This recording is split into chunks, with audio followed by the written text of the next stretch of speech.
Esta é a parte 4 da série Desapegando-se, Introdução à Meditação Ativa.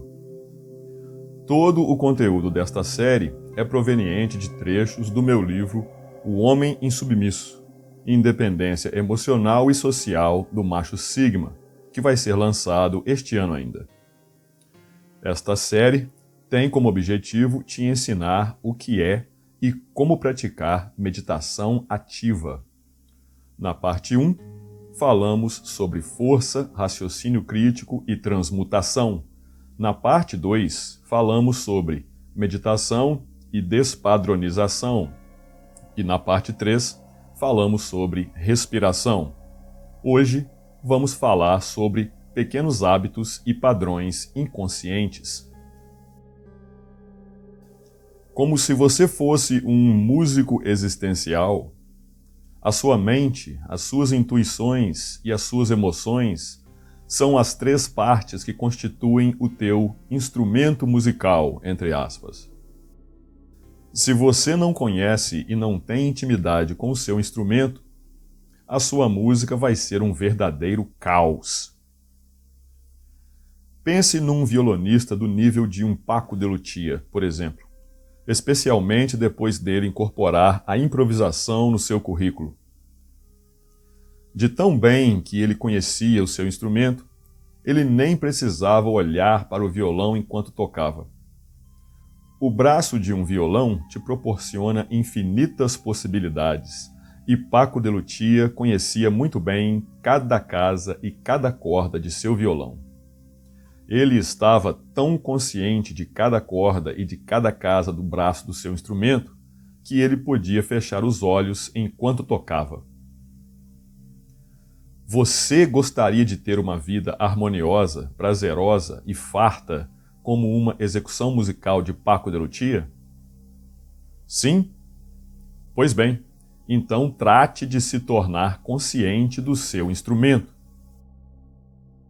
Muitas mudanças marcantes ou drásticas, positivas e negativas, que ocorrem em nossa vida tiveram como ponto de origem uma decisão trivial, corriqueira, como por exemplo, ir de carro ou ir de ônibus, ir por essa rua ou por aquela, atender ou não esse telefonema, ficar quieto ou demonstrar o meu desapontamento, me retirar ou revidar o insulto, comprar ou não comprar, pagar à vista ou parcelar, etc, etc.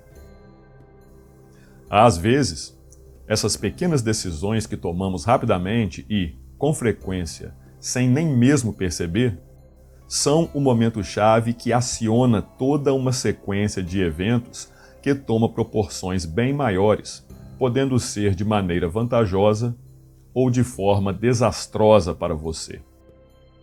O problema é que esses hábitos, padrões e tendências são realizados por você de forma inconsciente. Você não percebe o que está acontecendo. Entretanto, não é tão difícil identificar esses hábitos, padrões e tendências inconscientes nas outras pessoas, especialmente nas pessoas das quais você é mais próximo, com quem tem maior intimidade. É sempre mais fácil enxergar as virtudes e os defeitos alheios do que enxergá-los em si mesmo. Mas por quê? Isso se dá porque entre você e os seus próprios hábitos, padrões e tendências inconscientes, não há a mesma distância que existe entre você e os hábitos, padrões e tendências inconscientes das outras pessoas.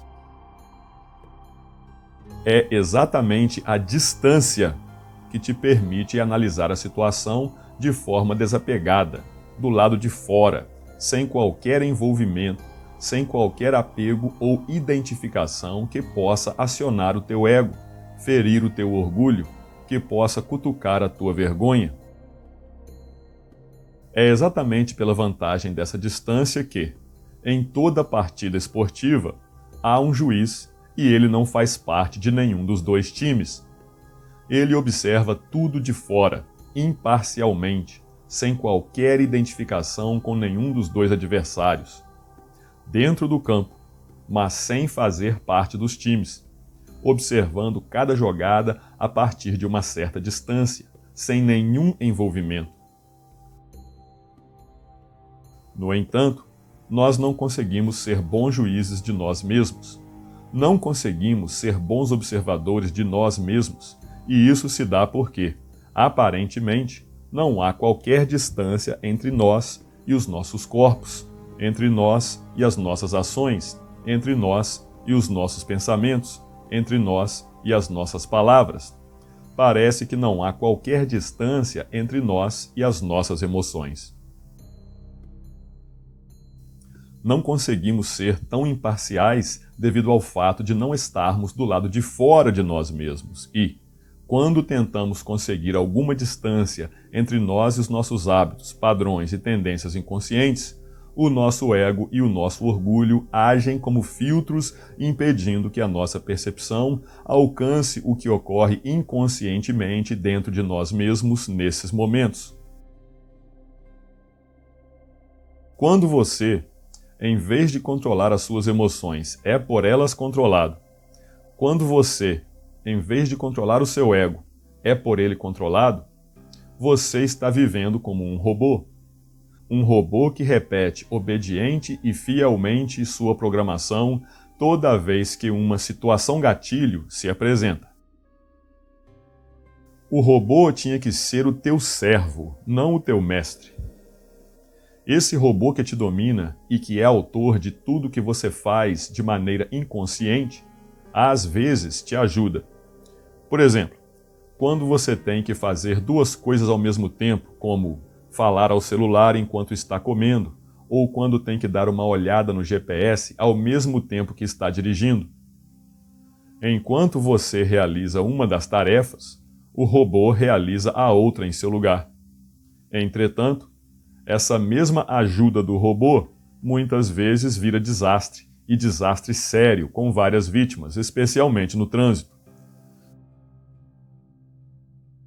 A realidade é que, no exato momento em que você fica consciente de um hábito ou de um padrão indesejado que até então vinha ocorrendo de modo inconsciente, você já obteve sucesso em iniciar o processo de despadronização do respectivo hábito. Ou seja, para se livrar de um hábito ou padrão negativo que se repete com frequência no seu dia a dia, basta você se tornar consciente dele. Meditar não passa de um treinamento para se tornar cada vez mais consciente das coisas que você habitualmente realiza de maneira inconsciente, pouco importando se essas coisas estão na dimensão física, na dimensão mental ou na emocional. Pode acontecer de, no exato momento em que ficas consciente de um mau hábito ou de um padrão indesejado, você já se livra dele. Outras vezes, o surgimento dessa consciência é o momento que marca o início do teu processo de autodesprogramação. Alguns de nossos hábitos, padrões e tendências inconscientes são bem óbvios e, por isso, são muito mais fáceis de serem identificados pela nossa consciência. Outros já são bem mais sutis e também podem se apresentar em camadas, tal como as camadas de uma cebola. Para se ver livre de um mau hábito ou de padrões indesejáveis de pensamentos, basta você se tornar consciente deles, especialmente na hora exata em que eles ocorrem. Não tente expulsar pensamentos indesejáveis nem reprimir um mau hábito. Apenas se torne cada vez mais consciente deles. Eles vão acabar caindo por terra, assim como folhas secas caem do galho de uma árvore, sem qualquer interferência por parte da árvore.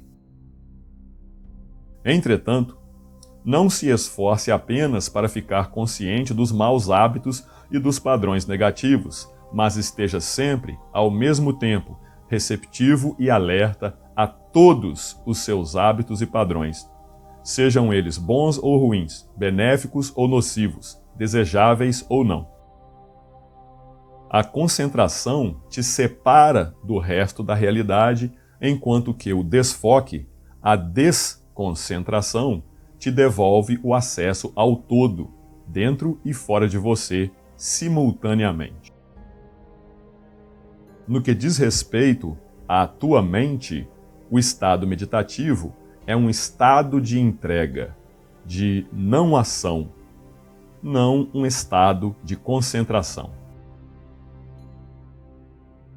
Na parte 5, vamos falar sobre consciência e vamos descrever em detalhes o estado meditativo, o que significa estar em meditação. Um agradecimento muito especial a você que apoia o meu canal financeiramente no Patreon, pois o YouTube desmonetiza todos os meus vídeos. O link para o meu Patreon está na descrição abaixo deste vídeo. Aqui é o tiozão. Aquele abraço de sempre. Te vejo na parte 5. Over and out.